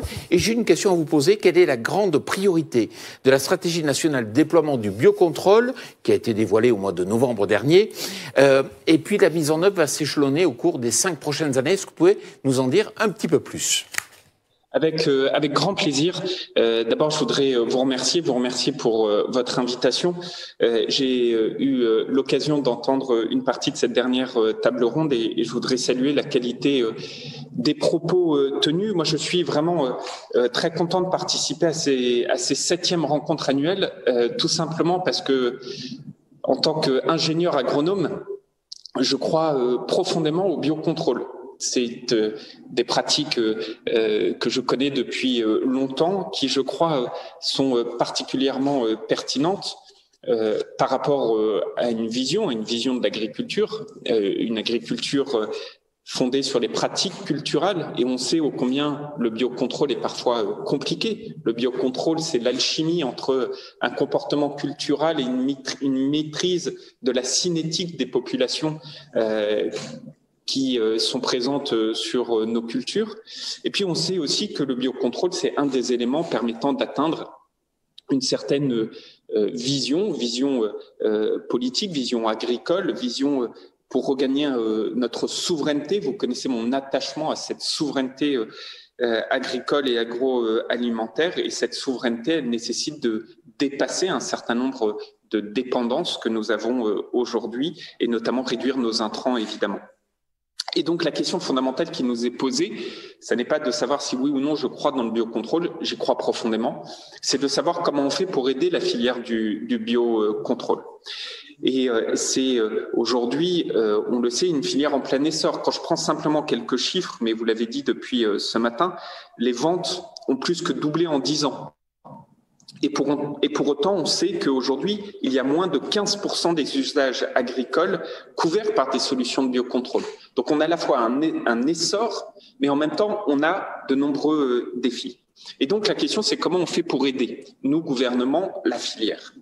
C'était tout le sens, et vous l'avez dit, de la stratégie nationale biocontrôle qu'on a déployée depuis le 10 novembre dernier, qui était d'ailleurs une demande des parlementaires puisque c'était inclus dans la loi EGalim que vous connaissez. Alors qu'est-ce qu'on peut faire? Pour moi, la première chose, c'est que cette stratégie nationale, elle doit reposer sur un certain nombre d'acquis que nous devons consolider. On sait par exemple que depuis 2014, le biocontrôle fait l'objet d'un soutien financier constant et dynamique à travers les crédits CASDAR, les dispositifs Ecophyto, à travers l'ADEME, à travers le grand plan d'investissement. Ça, faut le consolider. Le deuxième élément, c'est qu'on sait qu'il y a des exemptions, des allègements par rapport au régime applicable aux produits conventionnels.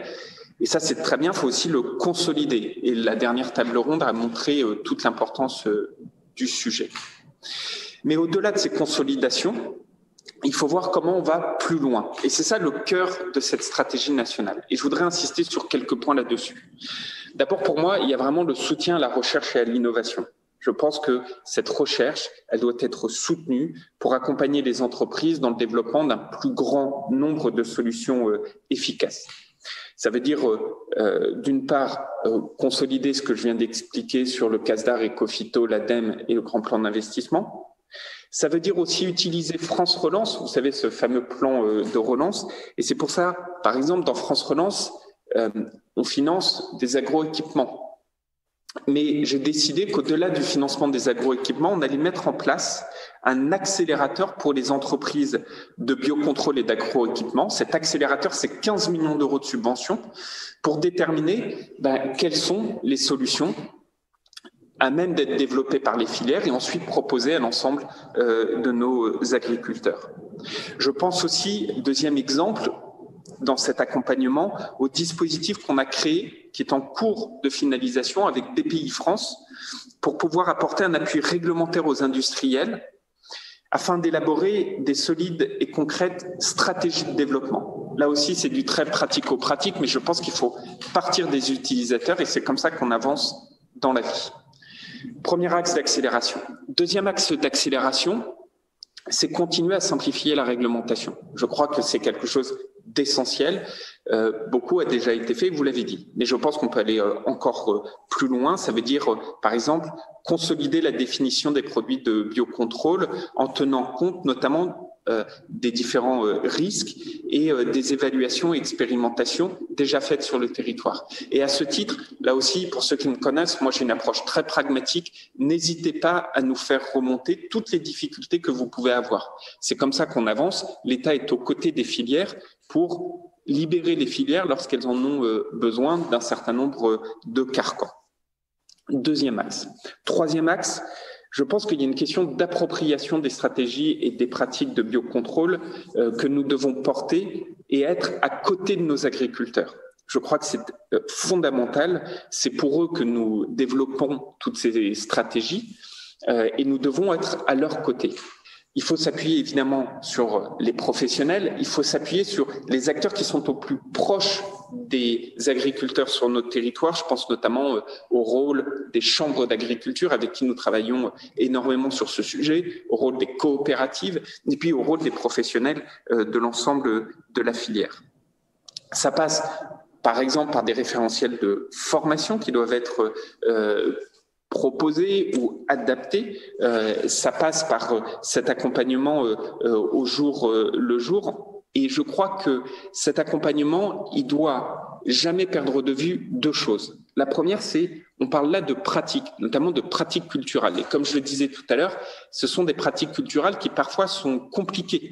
Parce que quand il s'agit de développer du biocontrôle, il faut savoir gérer les cinétiques de développement des populations.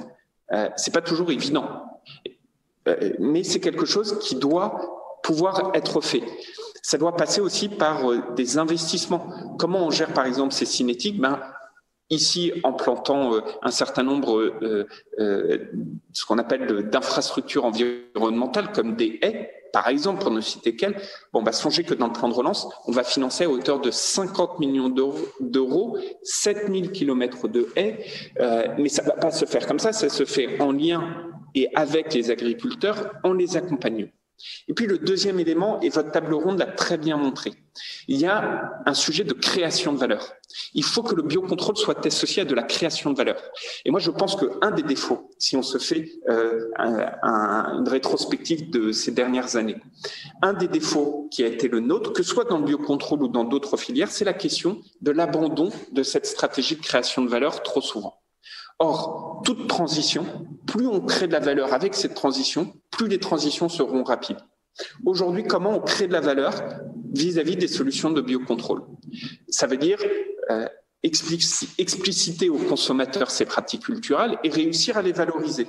Et vous l'avez dit tout à l'heure, moi je crois beaucoup au lien direct entre l'agriculteur et le consommateur. Je vous donne un exemple. On développe depuis maintenant quelques semaines, une grande stratégie au bénéfice des produits frais, des produits locaux. Une stratégie où on permet à chacun d'aller directement sur les points de vente à la ferme, aux producteurs, etc.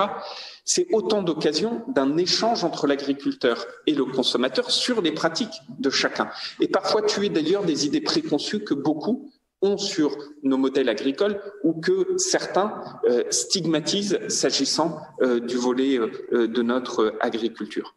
Et donc, ce volet d'accompagnement avec, 1, les formations, 2, l'accès et les pratiques culturelles, et 3, la création de valeur me paraissent extrêmement importants. C'est le troisième axe que nous déployons aujourd'hui. Il y a enfin un dernier axe extrêmement important, c'est l'échelon européen. C'est d'autant plus important que nous sommes aujourd'hui en train de négocier la finalisation de la nouvelle politique agricole commune, avec des dispositifs importants qui vont accompagner nos modèles agricoles. Je pense par exemple aux éco-schémas pour celles et ceux qui sont initiés à ces sujets. Il y a également des objectifs qu'on s'est fixés au niveau européen. Je pense évidemment au Green Deal, qui doit favoriser d'ailleurs d'une certaine manière des solutions telles que le biocontrôle. Ce ne sont pas les seules solutions, mais enfin ça fait partie des solutions. Mais ce qui est vrai aussi, c'est qu'aujourd'hui la notion de biocontrôle, elle peine à être reconnue au sein de l'Union européenne. Il y a des développements de politiques publiques qui ont été faits dans un certain nombre de pays européens, mais la notion même de biocontrôle, elle peine à être reconnue au niveau européen. Et donc, il faut qu'on travaille, et je pense que maintenant le contexte y est favorable, à cette reconnaissance du biocontrôle au niveau européen. Ça veut dire en faire un sujet dans les différents échanges avec mes collègues européens, que la profession en fasse aussi un sujet avec leurs collègues européens. Et là où je vois que les choses commencent à bouger, c'est qu'il y a d'ailleurs un groupe de travail européen spécialisé qui est en charge de redéfinir des règles applicables aux homologations des substances naturelles, en particulier les micro-organismes et donc le biocontrôle. Tout cela va dans le bon sens. Donc vous voyez aujourd'hui, je pense qu'on a un contexte qui est favorable pour avancer sur ces sujets. En tout cas, soyez assurés de ma détermination. Moi, je crois beaucoup à ces solutions de biocontrôle et je voulais, par ces 4 principaux axes, vous expliciter en quoi cette stratégie nationale du biocontrôle qu'on a annoncée le 20 novembre dernier, que nous sommes en train de déployer, est une belle opportunité. Et vraiment, en vous remerciant pour ce que vous faites au quotidien et vous dire que je suis à vos côtés. Monsieur le ministre, merci. Je sais que vous avez un rendez-vous à 11h50. Nous sommes en plateau avec Céline Barthé et Stéphane Layani. Nous allons continuer justement à faire cette conclusion. Merci à vous et bonne réunion suivante. Je suis confus de devoir vous quitter, mais je suis à l'Assemblée nationale sur des projets de loi. Et comme vous le savez, les ministres se doivent de répondre à l'invitation d'être parlementaires. C'est un beau principe de notre démocratie. Et donc, je suis sûr que vous comprendrez que je dois partir. Merci beaucoup, à très bientôt. Merci à vous. Céline Barthé, juste, s'il y a une idée que vous retenez de toutes ces tables rondes, de tous ces échanges de ce matin, des questions posées par le public qui nous a suivis, ça serait quoi ? Question un petit peu difficile pour synthétiser en quelques mots la richesse des échanges qu'il y a pu y avoir tout au long de cette matinée. Mais enfin, si on essaie de reboucler peut-être sur la question de départ, comment atteindre ces 30%, moi je retiendrai surtout à l'échelon national pérenniser le système qui existe. Monsieur le ministre vient de le dire, l'échelon européen avec une définition européenne nécessaire à installer et à pérenniser de la même façon. Et puis effectivement, si je rebondis sur la dernière table ronde, on sent qu'il y a encore tout un effort d'information à faire tant au niveau des filières aval sur le biocontrôle qui est peut-être encore un petit peu méconnu et se projeter même encore plus loin jusqu'aux consommateurs, ce qui permettra vraiment à ce moment-là de bien faire connaître nos solutions et de peut-être aussi mieux les valoriser auprès des agriculteurs. Stéphane Layani, donc vous avez suivi ces tables rondes. Le mot de conclusion est pour vous. J'ai mieux compris ce qu'était le biocontrôle. Et franchement, c'est très intéressant. Pour moi, je retiendrai 3 choses. D'abord, il est indispensable qu'on comprenne qu'on est face à une véritable transition agroécologique. Je ne dis pas qu'on règle, ça n'a rien à voir d'ailleurs, le problème du glyphosate en faisant ça. Mais on est devant une transition qui est irrépressible. Et moi, je pense que c'est très important que toute la chaîne agroalimentaire bascule en même temps. C'est-à-dire que les agriculteurs comprennent qu'ils ont besoin de passer au biocontrôle.